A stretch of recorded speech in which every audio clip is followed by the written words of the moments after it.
Christianity. And I'm going to talk to you about paganism. And paganism itself is an umbrella term of many different ideas and practices. Overall, paganism is a personal spiritual experience. Above everything else, it's personal. It's about your personal relationship with a god or a deity, or just with the universe in general. The dictionary would define it as any religion outside of the Abrahamic religions, as you mentioned. But that's only partially true. I mean, that is true, but by that definition, that would also include Hinduism and Buddhism, which we don't really generally think of the Eastern religions grouped in with paganism. So, more ideally, it would be more of the Western world cultures and beliefs, along with Africa, the culture and belief practices before the reign of Christianity. And so what you would have is, of course, the Celtic belief system, and then you would have the Norse, which we call today is also true or heathen, which is you would know as the religion of the Vikings. And you would have, of course, Greek and Roman. And out of Africa, you would have Egypt, and then you have West Africa, which is the practice of voodoo, and which eventually made its way over to Haiti in the 1700s. And voodoo over there kind of changed a bit to where they added Catholicism in. And then, of course, as we know today, the capital of voodoo would be in New Orleans.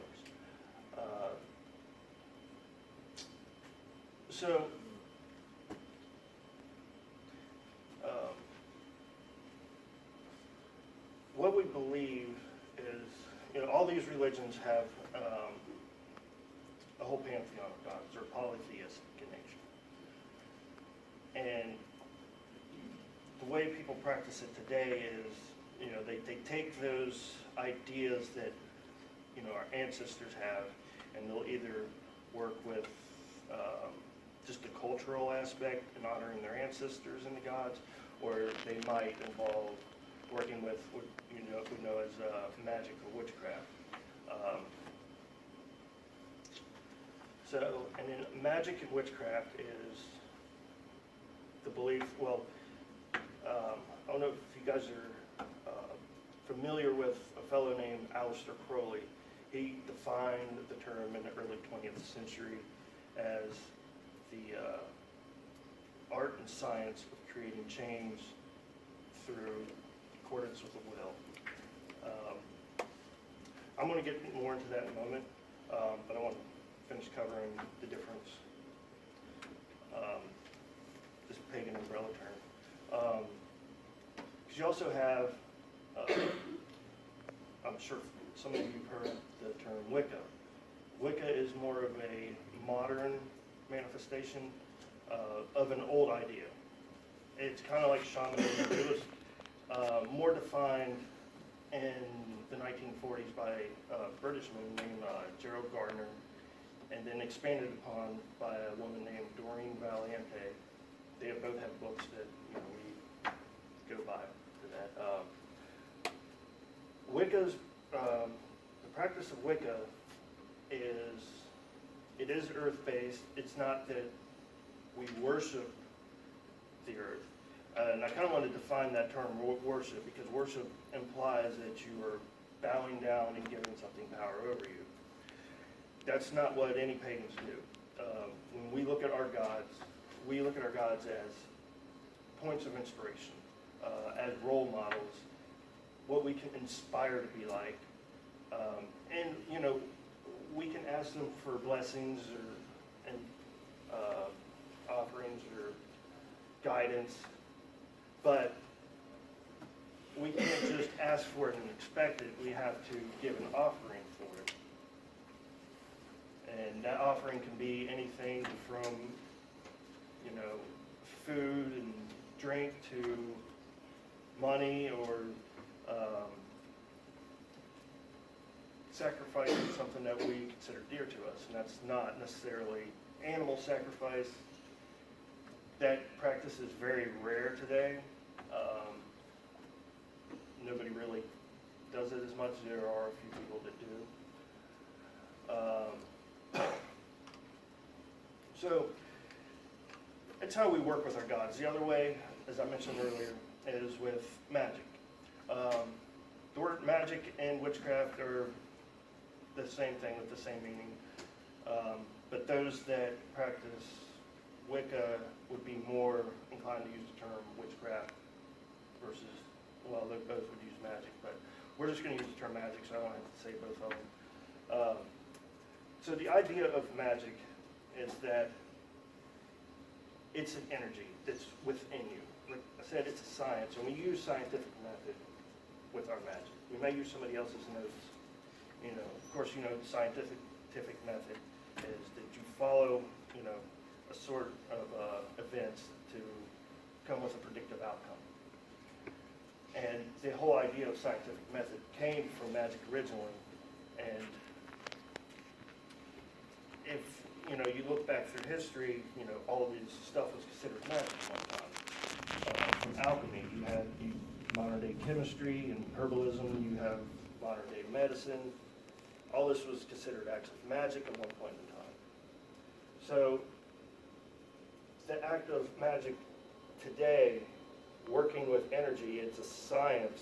It's just a science that we haven't really learned to measure or learn how to work with modern day physics. But being an energy, it comes from within you and it's without you. It's one of those things that you can't really define. It's like an emotion or a tool the same way you would have an artist use his emotion of depression or hate or love to make his masterpiece. So magic would work in that same manner. And there's different forms of magic. You have what you would call low magic or practical magic, which affects things here in the physical plane, to where, you know, you would do this ritual or chant these words to help you get a job, gain money, to better your life. And then you have what we call high magic, which helps to raise your consciousness and connect with your gods or your deities and speak to them on their level or raise your consciousness to their level. It's about trying to become one with these gods. And ultimately, when you die, being able to still be conscious after you leave your body and be able to travel to the other worlds. So like each of these different branches of paganism have different ideas and layers of the afterlife. No, we don't have what you would consider an afterlife of torment or anything like that, or where the bad people go. Your actions in this life and your ability to control your consciousness determines where you go.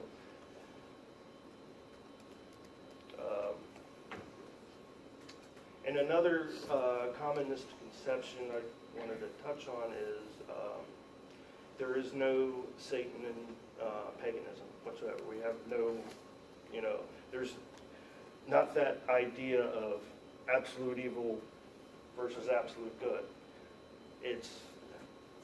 There's the core belief of nature. Nature's nature. It does what it does. Human beings do what they do. They have a light side and a dark side, and they do what they will. You know, there's chaos. But out of chaos, you know, comes order. And that's kind of the whole central core system of each of the different mythologies. Have any questions so far? So, if the belief is not like an afterlife, is there like a belief in like regenerating? Yeah, reincarnation. Reincarnation. Yes. Yeah. I mean, yeah, there's an afterlife, there's different worlds of this afterlife, and it's kind of the same as Buddhism or Hinduism in a way, to where if you know, generated all this negativity or made others feel negative, you know, and you aren't able to control your consciousness, then you're like giving yourself up to the universe. And the universe will place you where you deem necessary. I don't know if you're familiar with the mythology in Egypt of Anubis. And after you die, you're supposed to go before Anubis, and he weighs your heart to a feather on the scales. And if your heart's heavier than the feather, then you get eaten by the crocodile. I forget his name. And but the symbology there is that if you're coming in with no regret and you're not holding anything in, you just, you know, then the feather will be heavier and your heart will balance itself out. So, I mean, there's that kind of aspect. And then, so, yeah, I mean, you could be reincarnated. If you're able to work magic and control your consciousness, I mean, that's kind of the purpose of working magic, is to be able to be aware, consciously aware. Then you can control where you go, or reincarnate in, instead of just giving yourself up to, you know, be whatever. But like if your heart was heavier than a feather, would you be reincarnated into like someone bad? Or You know, that part of the mythology didn't get too specific on that. It's just the crocodile would come up and eat you. So I wouldn't. I think you would have to live your old life over, or some form of your old life over, or you would just maybe not exist. So it might say it somewhere, but I can't, off the top of my head, I can't really remember where that part went. But you may just like stay in the underworld. In all the pagan mythologies, you know, like I said, there's no place of torment, you know, unless you're tormenting yourself. It's about taking responsibility for your own actions. You know, you did what you did because you decided to do it. There was nobody that made you do it.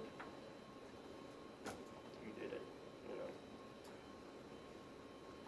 You said that the purpose is to live a good life, so your conscience determines where you go. So what if you do live a good life? Like, is there a better life? Like, what if you're at the best? Then where do you go? After death? Yeah, I guess. Okay. Okay, well, so the idea is, okay, you have these different layers in the afterlife. But raising your consciousness, what you're doing is trying to become one with your God. Meaning that it's not so much a place as it is a state of being. You're connecting your consciousness with a God. Whatever God you may have like vowed to or worked with through your life. So I mean, there's the ability of choosing. You can either become one with it, or you can come back here and reincarnate and continue on and keep continuing reincarnating, or go to another plane of existence. But the whole energy thing, is it like something, like the levels you said, like is that something like you're born with, or is it like... Everybody is born with it. Yeah, but like the levels, like are you born on a certain level, or do you have to go like, say, Hinduism, like they study and they practice to find that peace or whatever? Is that something you have to do? All of that, yes. Some people are born with it stronger than others. Some people come out of the womb and they're able to do all kinds of super psychic, and they might have, you know, this ability to do, you know, wondrous magical things, that's a really small percent. Majority of most people, we got to work and practice to build that magical self. It's like, as I said before, it is a science. We use scientific methods. So keeping that in mind, if say for example, weightlifting, you know, I could go up and lift, you know, bench press 250 pounds. And let's say you can't, but eventually you could, by enough practice, you can work your way up to that weight. It's kind of the same idea. And one thing I do want to point out about magic, forget anything you've seen in any movie that's ever been made, period. That's not what magic is. It's a spiritual sort of essence that, like I said, it's within you. It's something that helps you get closer to God's or deities or the universe, and helps you interact with the spiritual plane. Does that answer your question? Yeah. Anybody else? Just actually to kind of circling back to Ken for a second, do you want to talk about, is like in Judaism, the concept of afterlife? Sure. Yeah. So that's a really big difference, I think, in Judaism as opposed to Christianity and Islam, is that the idea is talked about in a lot of these sources. We certainly don't have hell, and Satan, which Satan, you know, Satan is this Hebrew word that means adversary, and which could be anything. It could be a force, it could be a person, it could be an enemy, it could be the, you know, Bureau of Motor Vehicles. It could be anything. But the idea of heaven is sort of touched on a little bit as this, a quote, world to come in our sources, but nobody really feels the need or the definitely not the authority to expound upon an afterlife in Judaism.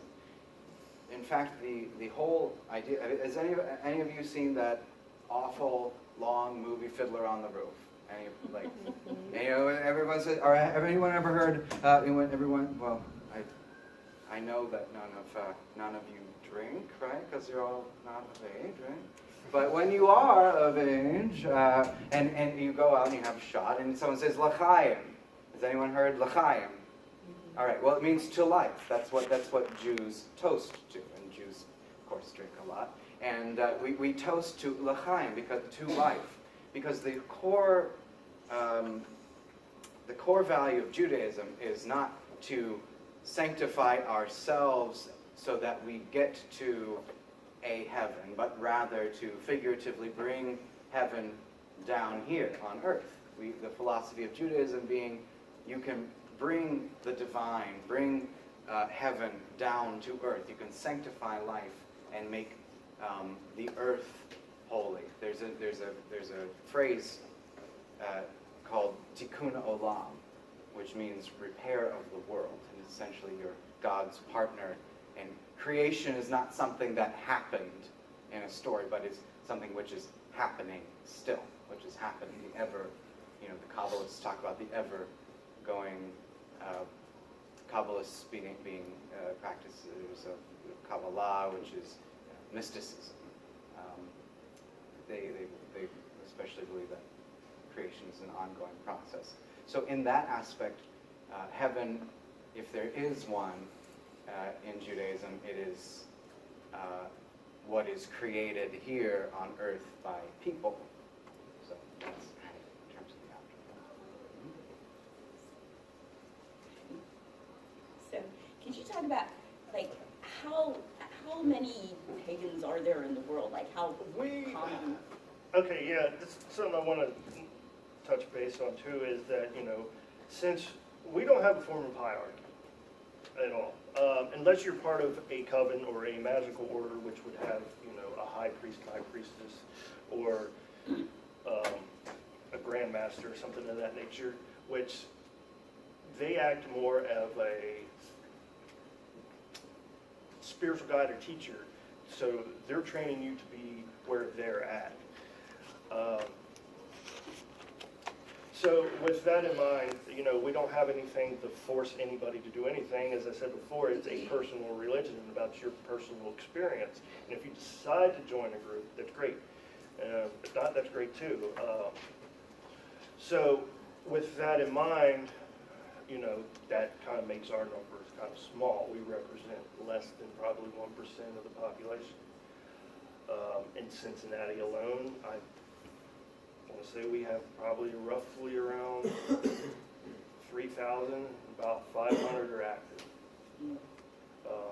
And active, I mean that, come to groups and work with us. So, we have small numbers, but that's fine because we're not about recruiting. We're not about trying to convert people. One of the biggest things with paganism is that it's about, coming of your own free will. We don't step on another person's free will. So we don't actively go out trying to recruit people or trying to get people to come to paganism. They have to come to us, and if they decide, we accept everybody with open arms, and we'll teach them. So I mean, that even with my children, I have two daughters. One's 22 and one's 2. I don't push that on them. If my oldest daughter at 21, she came to me and decided that she wanted to, practice this. I never once told her she had to or anything like that. And my youngest, she will be heavily influenced by it, but I mean, that's because I'm heavily involved in it. But if she decides to go, practice Christianity or Judaism, that's fine too. It's about, because our gods, they recognize that. You have to come of your own free will to them. They don't want anybody to force them to believe, because it's stronger to that deity to have somebody come of their own free will versus being forced to do it. So do you have a place where you gather, or? We don't have a technical temple like a church or anything like that. Most of us practice it out of our own home. Just about every pagan will have a home altar set up somewhere. Some of us will make our own temples somewhere in our house. And especially if you're dealing with Wicca, they'll do a lot of work outside in nature, or find a place practiced out in a park somewhere. Druids, they generally have more of a, I guess I would say financial backing, or they have a bigger circle, so they have more resources, and they have established what they call groves, which again is out in nature. So most, we're really nature oriented.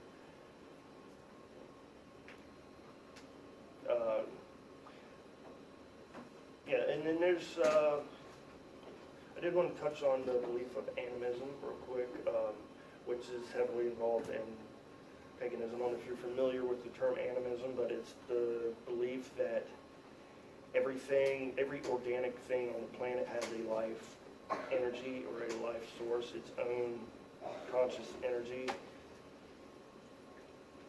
And that's the energy in nature that we work with, is connecting with that, becoming one with that, or recognizing that you're one with that is a better term. Question?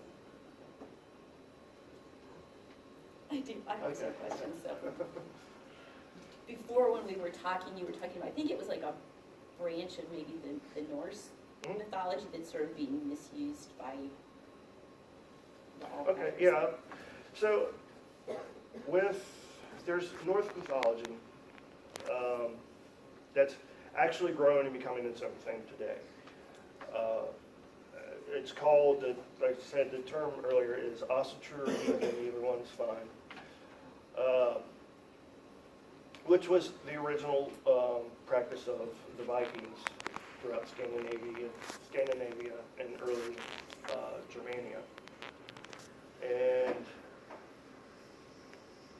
paganism, in general, we're not immune to, radical racists, So, we've had our fair share of people that want to take that and use it as, a negative thing. We don't really associate with them, and they can do their own thing for all I care, as long as they don't bring it into our pagan community. But in general, it's Asatru religion is, if you're familiar with some of the gods, like Odin, Thor, Freya, Frigg, Heimdall, you might be familiar from the Marvel's Thor.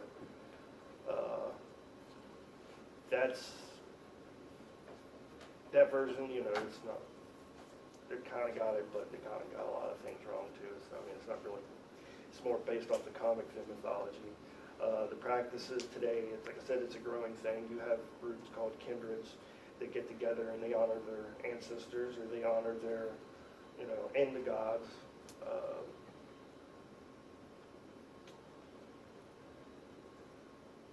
So that kind of.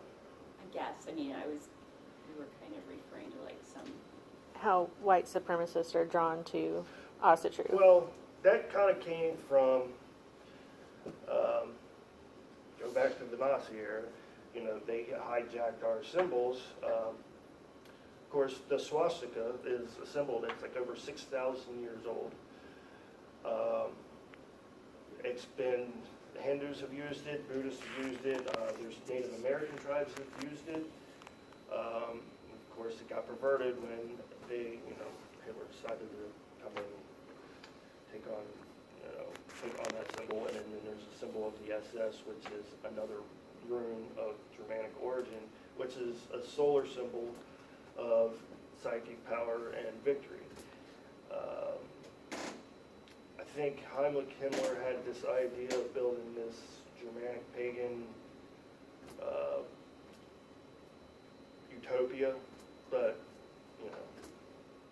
being the madmen they are, Anyway, so you have racists today that kind of look at that and want to adopt that, and they want to hijack our symbols, and we kind of got to battle that. So, it's no different than seeing a Klansman using a cross. They do the same thing, and you don't want to associate with that. Yeah.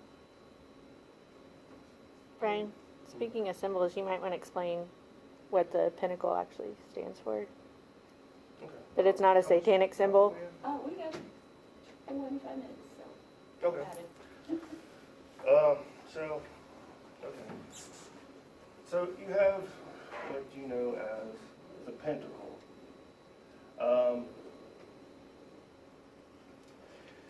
So the first use of the pentacle is way back, I want to say, in Babylonia. And it was a glyph that was used to mean health. But it was actually part of the writing system. But as a symbol to have meaning, we jump forward to, I think that was 6 BCE, during the Pythagorean school. They used the pentacle as the symbol of their school, which was a school in Alexandria that taught mathematics and mysticism, and it gave birth to modern day mathematics and idea of philosophy. It's also what is known as having the 5 points. We're familiar with mathematics as phi, the Greek letter phi, which represents the golden ratio. Everything in nature is designed around this golden ratio, which is this sort of spiral, and it's like split up. I'm messing that up there, but so it derives from that, and also as a comparison, if you look at, for example, the Star of David. The 6 points is the sign of the macrosm, the God, the symbol of the all.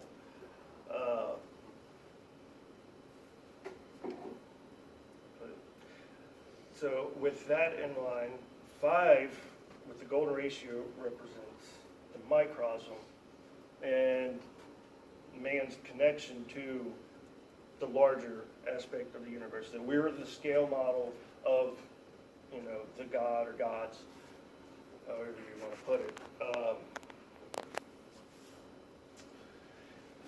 And then they've simplified it in modern terms to where you would have, they represent each point of, so you have water, fire, earth, and air. And then spirit would be at the top. So, and having a point at the top would say that, humankind has control over his universe that surrounds him and the elements. And you've seen the upside down one, which is more associated with Satanism. As I said, we don't deal in Satanism, but we do sometimes use that symbol. But that's saying that, the physical world is over human, which is unnatural. It keeps you grounded here in the physical plane, but we want to be, with our gods. So, and encircled, I was saying that, the gods are around us, the elements are always around us, and the sun and the moon is always circling us. And inside us is all the elements and our spirit. They're all connected together as one.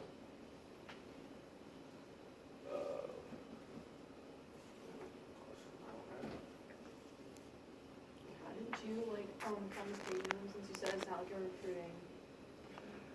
Almost everybody that becomes pagan, it's like something building in you.